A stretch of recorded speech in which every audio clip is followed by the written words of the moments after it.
The courtroom was still. You could almost hear hearts beating. There in the witness box sat a father, a man with soft, tired eyes and hands lined from years of work. He cleared his throat and, with a voice as calm as a quiet morning, said, "I did it. I'm guilty." The words floated in the air, heavy as stone. Gasps rippled through the rows of benches. The prosecutor's pen snapped in half. Even the judge blinked, caught off guard by the certainty in the father's voice. His wife, sitting a few feet back, covered her mouth. Their son, Adam, stared at his hands, unmoving, unreadable. The father spoke again, his tone unwavering. "I alone am responsible. I take full blame." But as he spoke, his gaze flickered, just for a moment, toward Adam. No one noticed. Or did they? The courtroom lights hummed overhead, buzzing like a warning. A confession so calm should have brought closure. Instead, it cracked the air with suspicion. Something felt wrong. The story, like the man before them, seemed almost too still, too simple. Every story has its seams. As the prosecutor questioned the father, tiny details began to unravel. "Where exactly were you, Mr. Hayes, at 9:45? The father paused. "In the garage," he replied, voice steady. Yet, his hands trembled just once, the tiniest flicker. The defense attorney leaned forward, catching the moment. "And what did you do next?" A long, measured breath. "I went inside. I heard the sound. I saw—" He stopped, eyes distant, searching for words that should have been easy. Whispers started in the back rows. Someone coughed. The father's story was clean, almost too clean. No hesitation except for those subtle slips. The prosecutor's frown deepened. "Did you see anyone else?" she pressed. "No," he said, eyes lowering. The jury shifted in their seats. Each answer seemed rehearsed. Each memory, oddly polished. Why was a man so sure but so full of pauses? Doubt began to creep in, silent as a shadow. As the day stretched on, the father's eyes told a different story. They shone with something raw. Fear, perhaps, or sadness too deep for words. The judge watched him, trying to read the truth in every blink. Adam, his son, avoided his gaze, biting his lip hard enough to draw blood. The mother wept quietly, her hands clenched together. Every so often the father would glance at her, sending a soft, silent apology. It was the look of someone holding an unbearable load.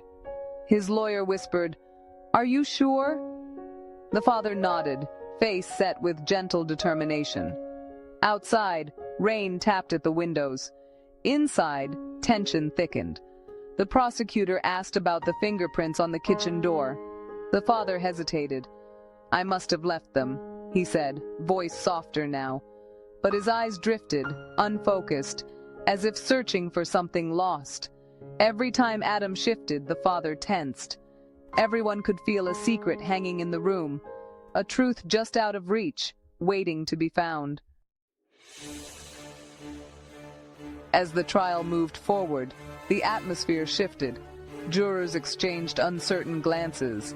The defense brought up the timeline. A neighbor saw Adam near the scene. The father stiffened, but said nothing. The prosecutor pressed on, but her confidence wavered. A witness described seeing two shadows by the garage that night. "Could one have been your son?" the defense asked. The father's jaw clenched. "No," he replied, but his voice cracked for the first time. In that break, the courtroom seemed to exhale, a moment of honesty slipping through. At recess, whispers swirled like autumn leaves. Even the judge seemed troubled. The father sat alone, head bowed, fingers tracing invisible lines on the table. Adam lingered by the door, trapped between running and confessing. It was no longer just a trial. It was a slow unspooling of love, guilt, and fear. Each word spoken, each silence, twisted the knot tighter. The defense attorney called Adam to the stand. He hesitated, then stood, shoulders hunched. The father's lips moved silently, maybe a prayer, maybe a plea. Adam's eyes glistened. "Where were you that night?" the lawyer asked. Adam faltered. I was at home." The father nodded, encouraging, but Adam's voice shook. Tears threatened. "Is that true?" the lawyer pressed. Silence. Adam looked at his father, then away. The father's fists clenched, knuckles pale. Suddenly the father interrupted. "That's enough," he said. His voice was soft but firm. "Don't ask him anymore." The judge looked surprised. The father wiped his brow, heart pounding. He had chosen long ago. He would bear this pain so his son would not. In his silence, the truth began to show, not in words, but in the love pressing between them, fierce, desperate, and unyielding. The prosecutor, sensing a shift, leaned in. "Mr. Hayes, why are you protecting your son?" The question was a whisper, soft but sharp. The father flinched. The courtroom held its breath. "You would do anything for your child, wouldn't you?" she asked. A tear slipped down the father's face. He nodded, unable to speak. Adam's shoulders shook with silent sobs. The mother broke, her cry echoing through the room. "Please," the father whispered, "let it end with me." The judge's gavel came down, but no one heard it. The truth, at last, was clear. The father was innocent. He had stepped into the fire not to save himself, but to save his son.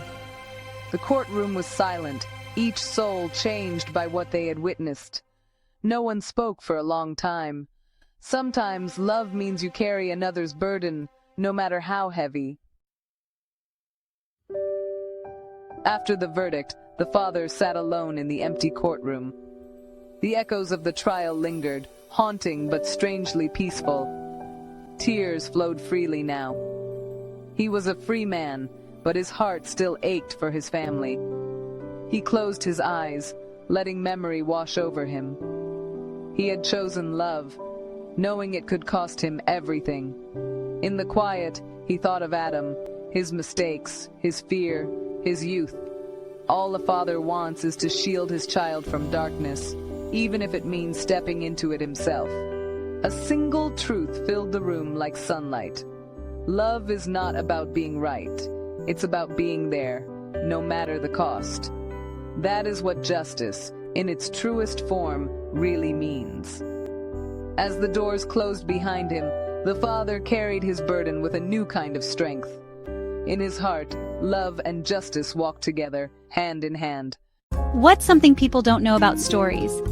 They never truly end. There's always a new adventure waiting for you.